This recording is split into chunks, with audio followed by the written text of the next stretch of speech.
President Biden meeting with Ukrainian President Zelensky just moments ago.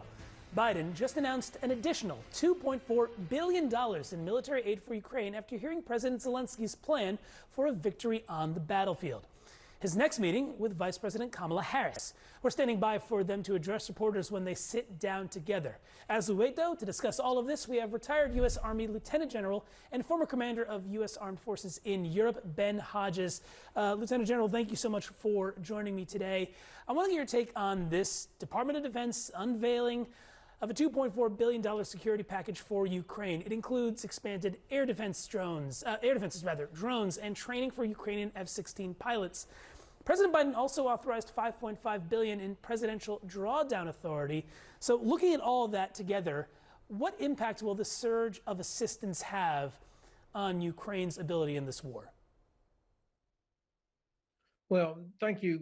Obviously, this is all very good news, and it will give Ukraine not only the physical capability to continue their fight to defend their country against Russian invaders, but it also sends a signal to Ukrainians and to Russia that the United States is, in fact, going to continue to support Ukraine. So these are the positive things.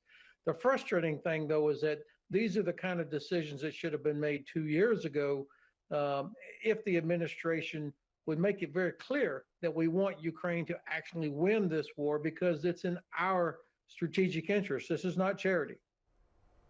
One of the things that we know that President Zelensky has been hoping for is a lifting of the restrictions on firing these long-range weapons that would go deep inside of Russian territory. Do you expect the administration will lift some of these restrictions?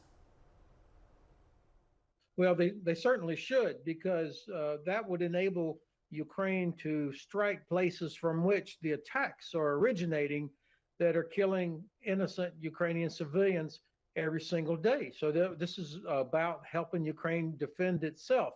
The problem is the administration, I think, is excessively concerned or has an excessive fear that Russia might use a nuclear weapon in response. I think there is almost zero chance Russia uses a nuclear weapon because there is no benefit for Russia to use a nuclear weapon. And the administration continues to hesitate, though, because of the Russian, the President Putin, for example, coming out saying he's changed the doctrine about nuclear weapons.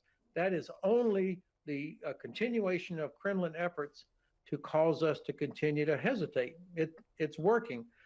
We should change the policy, allow Ukraine to defend themselves. Zelensky has gotten himself into a bit of hot water with the Speaker of the House and former President Donald Trump over a recent visit to a Pennsylvania munitions factory, notably with Democratic Governor Josh Shapiro, Senator Bob Casey, also a Democrat, and others. I wanted to get your take on this because, listen, Zelensky is here specifically to advocate, as he has advocated on behalf of his own country, to get American help in this war. But what kind of challenges can American domestic politics pose to that effort? Well, first of all, this is a gigantic non-story. It's a political effort by the Trump campaign and his supporters in the Congress to diminish the support for Ukraine. Never in my life did I imagine that the Republican Party would be using Kremlin talking points, talking about how Ukraine has already lost.